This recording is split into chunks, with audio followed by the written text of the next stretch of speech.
Welcome back to Real Talk with Susan Stone and Kristina Supler. We are full-time moms and attorneys bringing our student defense legal practice to life with real, candid conversation. Okay, this is Martin Luther King Day, and we're in our new studio. What do you think about our new digs, Supler? I like it. We'll take some adjustment, but I think it's nice. It's cozy. It's more intimate. Ah, that is interesting. Well, hopefully not as interesting as our topic today, which is parenting through tough conversations. Anything recent you want to share from the old Supler house? Funny you should ask. So recently we had a little tough conversation parenting moment in my household with my daughter and some Netflix content. No. Let me tell you, these parent settings on these accounts, number one, parent listeners out there, if you don't know how to do that and check for content and age appropriate restrictions, please do so. Very important, because if you don't, your child has unfettered access to everything. And I learned that on Netflix, if you don't put on like parental controls and kids are watching, like they can access NC-17 material. And there's some steamy stuff on there. You know what? I had no idea, but I want to know where to find that steamy. Kidding. After a long day of work, Susan's going home and firing up the Netflix. But my kids are older, so I don't have to worry about it. So you can do that. That's right. That's right. But yes, there are these settings. Make sure you know how they work and they're turned on and fired up and good to go. But so it was brought to my attention by, I'll just say, a family member. That said, hey, you might want to give an eye towards, what your daughter's looking at. And I said, oh my gosh, thank you for telling me, because I think it's important to not always say, my child would never do that. You have to sort of be open to the possibility of your kid doing anything. Well, Supler, considering you are a co-author on a book saying, yes, your kid, it would be slightly hypocritical if you didn't think your own kid could do something. Indeed. And to our listeners out there, check out Yes, Your Kid, available at all booksellers. I didn't mean for that to be a plug. But I was topical. I had to seize the moment. So at any rate, I said, well, let me do some digging. And you like to call me Investigator Supler. Oh my gosh, for the listeners out there, nobody, and I mean nobody, can get to the bottom of different facts like my law partner, Kristina Supler. So what did you do? Well, so I start doing a little digging, just light investigation, let's say. I call my husband and loop him in to what's before us, get his thoughts. And I was like, before having that parent-child moment, I want to get my own facts, right? So that I know. It's almost sort of like a little, I don't want to say test, but I suppose it is test. Like, is my when I confront my daughter, will she be truthful with me or not? So that, I know where to go with the conversation. So we did some investigating and digging. And then my husband got all in on it. And like for hours, we're testing iterations of what you can and can't do with these shows and what record shows up and this and that, just to know, what actually happened as best we could, of course. And it was interesting because my daughter, I eventually had a conversation. She said, Mom, I wasn't watching those shows. And is it true? I went through that viewing history up, down, left, and right. You can download spreadsheets. We did all these simulated tests and delete history. Way too tacky for me, way too tacky. The shows weren't there. So I don't know if, look, we don't know what happened and who did what. But what I do know is that I saw no evidence that my daughter did what she was accused of doing. So not your kid. Not my kid, fortunately. But that is not to say that it could never be my child. And I actually think you and I are both like very real about that possibility, that notwithstanding what we do for a living and conversations we have at home, things still happen. Yeah. We have difficult conversations with our clients every day. Every day. It is a skill.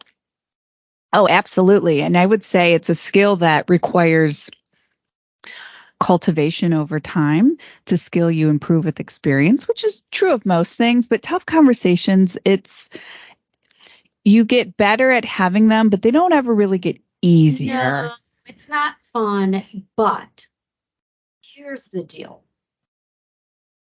In today's day and age, what we're finding is that having tough conversations with your kids is more important.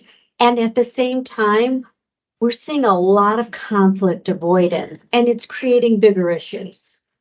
Oh, I totally agree. I totally agree. And I will tell you, from our perspective as lawyers, of course, we want to help all of our clients and get the best outcome possible. But, success, we're asked a lot, what's your success rate? And we sort of often say, well, it's relative because every case is different.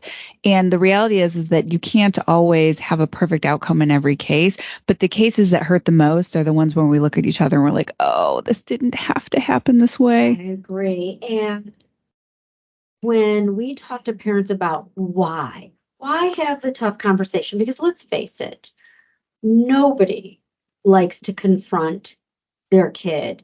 Nobody wants to cause an argument. Heck no. It's a fight.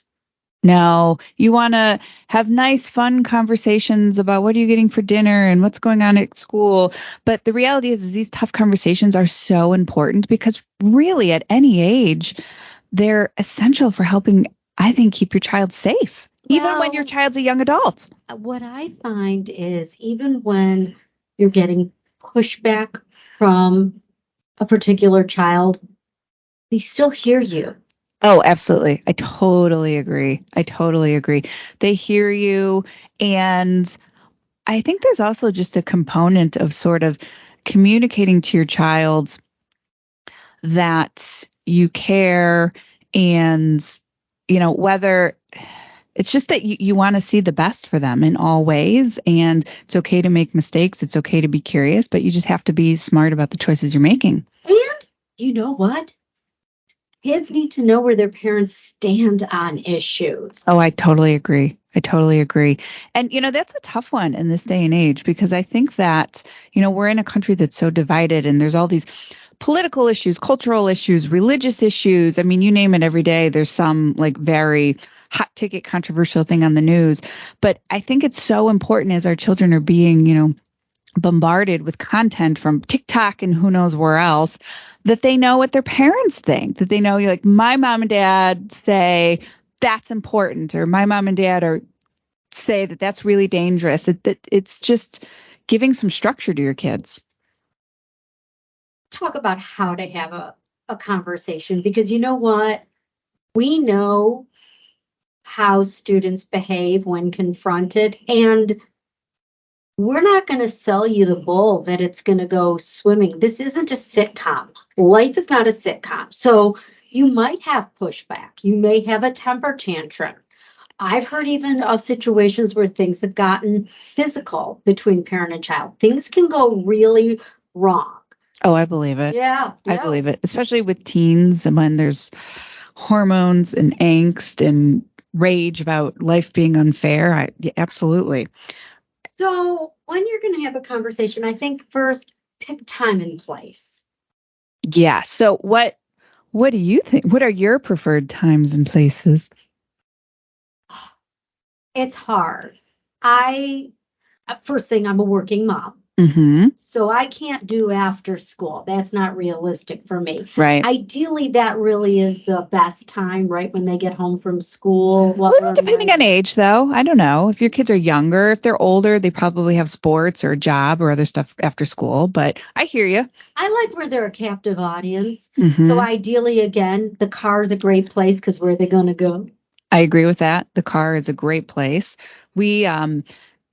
I drive my kids to school in the morning, and sometimes that's a good opportunity for a quick check-in.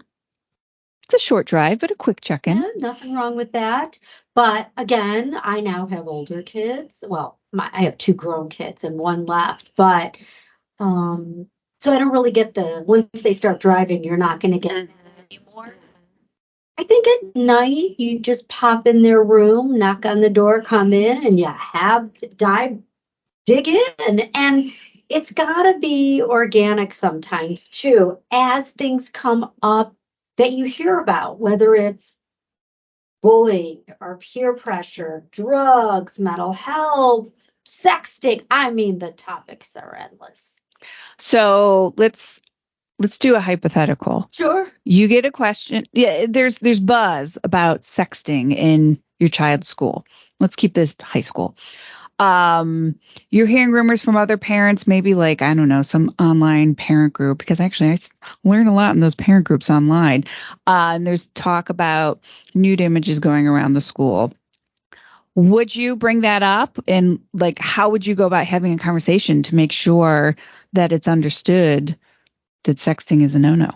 Well, that could be brought up at the dinner table because that's a general conversation. I don't consider that a difficult conversation just because it's a racy topic like vaping or marijuana use. To me, that's not difficult. I recognize that I'm a little different. When I think of a difficult conversation, I think you are confronting your child about something that you suspect they're doing. Yeah.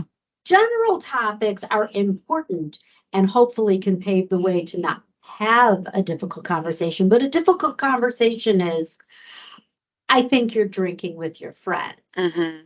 That's a difficult conversation. Yeah, I mean, I'm not sure I totally agree with you because I would say that you and I, given what we do for a living, are pretty comfortable and conversant on these types of issues, right? Like social media, drugs, sex, bullying, cancel culture. I could go on and on. But I think for a lot of families, I mean, the thought of having a conversation, much less at dinner with everyone there, about nude images, I think a lot of parents find that incredibly difficult. And I think that's why we see so much of what we see in terms of families not understanding repercussions, kids not understanding repercussions, and parents wanting to talk to their kids about it, but they just don't quite know how. Or I'll tell you what's a difficult conversation. When kids get sloppy with their homework and you get those alerts. I remember when one of my children, it used to be, I remember being at work and getting an alert that they didn't turn in homework, and it would make me nuts. Like, why did you turn in your homework? How hard is it? You do it, you put it in your book bag, or you turn it in. I guess they don't do that anymore. You upload it, whatever. Do your homework. This is your job, right? The job of someone in school is to do the homework. Yeah. Well, and see, that I would say is an easy conversation. It's a frustrating conversation, certainly, but not one that's necessarily that embarrassing or involves using body part words or something super incriminating. But I don't know. So the sexting, you thought that was easy. That wasn't a hard one in your house. Because also there's been a lot of education at my kids' school about sexting, and they all know about predators. And I think there's just a lot more awareness of it. So how would you, let's just say, like, let's go with a low-hanging fruit for what I would say, most teenagers, drugs and alcohol. You're worried that your child may be experimenting with one or both, and you want to, have that confrontation in a, I don't know, firm but loving way. What are your thoughts on like how to lean into that conversation with your child? First of all, I'm a lot like you in the sense that I do a lot of snooping. And I just want you to know there's no right to privacy in my home. Totally agree. And I mean, I think it's important to, let your kids know that once in a while you might be looking at their stuff. Or in our house, the rule is that we have to have all passcodes. And if we don't, the device is gone, because I'm very pro snooping. I think it's an essential part of parenting. Yeah, I don't understand. I mean, occasionally you have to go into the bedroom and look around. Well, and I'm gonna say something that's perhaps controversial. Children and parents are not equal. No.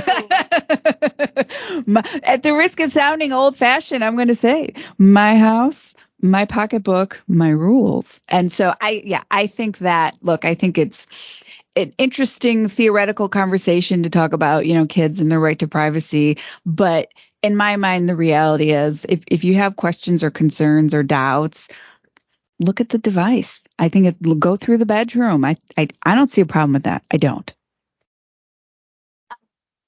Still so funny. Now it's funny. My number 2, when I went out of town, threw a party. Haven't we all? Oh my gosh. It was devastating to learn about and Sure. really And how'd you find scary. out about it? Oh, my sister found out. No. Yeah. How did she find out? Did she drive by the house? She drove by the Oh. house and she kicked the party out. The kids weren't smart enough to like park around the corner or down the street. There were too many. There were too many. And Oh my gosh. I was not calm during that. So I have to say, sometimes I have failed during difficult conversations. I've raised my voice and I've become a raging, screaming lunatic. Yep, I'm a yeller. I think we all have. No judgment. No judgment. In a perfect world, we were looking at an article preparing today from Psychology Today. I love this. Lay it on me. What'd you got? It says, stay calm. Oh, okay, sure. Stay calm. Help your child feel safe. Okay. I did none of that. Mm-hmm. I lost my shit. Okay. Sure. I did. I lost it. It happens. Yeah. Sometimes it does happen. And you know what? When you do lose it, it's okay later to apologize for that. I agree with that as well. I myself have been in that position where maybe I didn't handle things as well as I would have liked to. And I totally think it's important. And I think it's setting a really good example for your kids to go back, maybe an hour or so later, maybe longer, days perhaps, after the dust settles and just say, look, I've thought about our conversation and, I'm sorry that I raised my voice, said, fill in the blank, but I want you to know I love you no matter what. And, I was wrong. I think it's important for your kids to see you admit fault too. I think it helps sort of teach them the importance of apologizing. We're not perfect and being thoughtful and maybe not writing people off right away too when they say something you don't agree with. Conversation. It kind of goes with the job. On the other hand, it's okay to walk out of the house, go to yoga, run around the block, and do what you need to do to regroup because raising teenagers can be really, really, really difficult. You have to have the conversation. Because you know what? I feel bad sometimes when it's you and I having the conversations. Oh, yeah. I mean, just circling back to something I said earlier, kids make mistakes. We all make mistakes. And, often it's mistakes that brings families to us in moments of crisis. But the heartbreaking ones are when we think, oh my gosh, if only there was a conversation about, I don't know, rough sex. We deal with that a lot, having that conversation with your child about the dangers of choking and strangulation. And just because everyone else is doing it, what are the implications? In our Title IX cases, we see that a lot. Well, we talk a lot about that in the book, and that was actually the genesis for the book. But choking, parents out there, you all need to tell your kids, cut that out. No choking. Choking equal bad. Now, for parents, they all think, oh, my kids wouldn't do that. And again, this is all in the book, but that is an important conversation to have. Don't choke. But things have changed from when I grew up because, my mother didn't have to tell me, don't let anyone choke you and don't choke others. Oh, I would that mental picture in my head right now.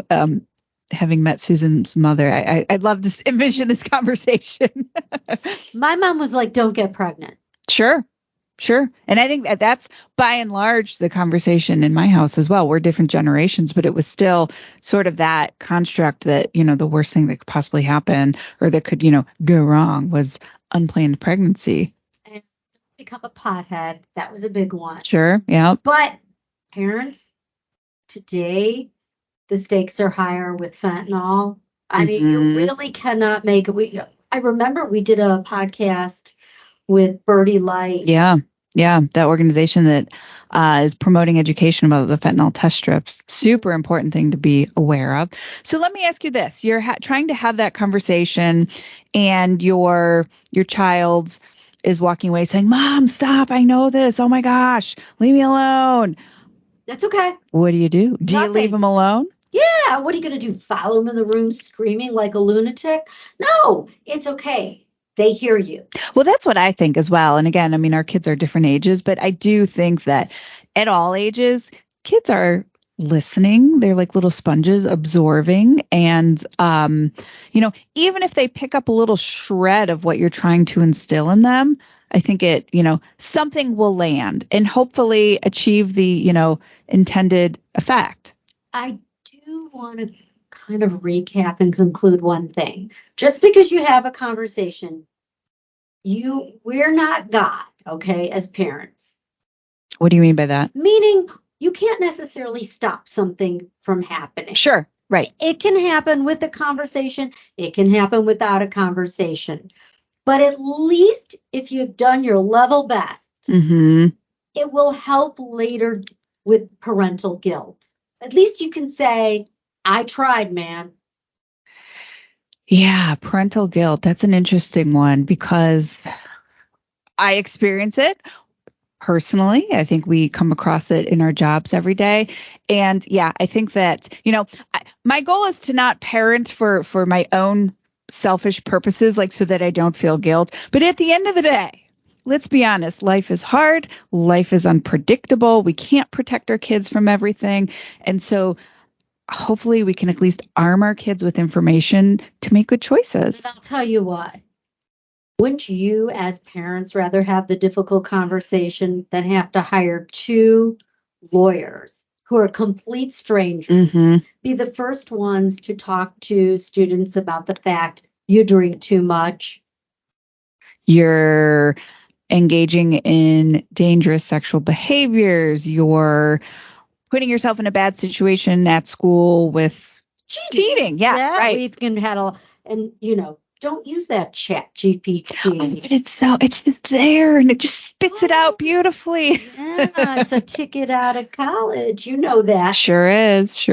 Okay. I think we've covered it. What do you think? Yeah, this has been a good conversation. I hope our listeners, all of you parents out there, I hope you've enjoyed it and we've given you some food for thought, and we welcome your feedback as well. Thanks for joining. Thanks for listening to Real Talk with Susan and Kristina. If you enjoyed this episode, please subscribe to our show so you never miss an episode. And leave us a review so other people can find the content we share here. You can follow us on Instagram. Just search our handle @StoneSupler. And for more resources, visit us online at studentdefense.kjk.com. Thank you so much for being a part of our Real Talk community. We'll see you next time.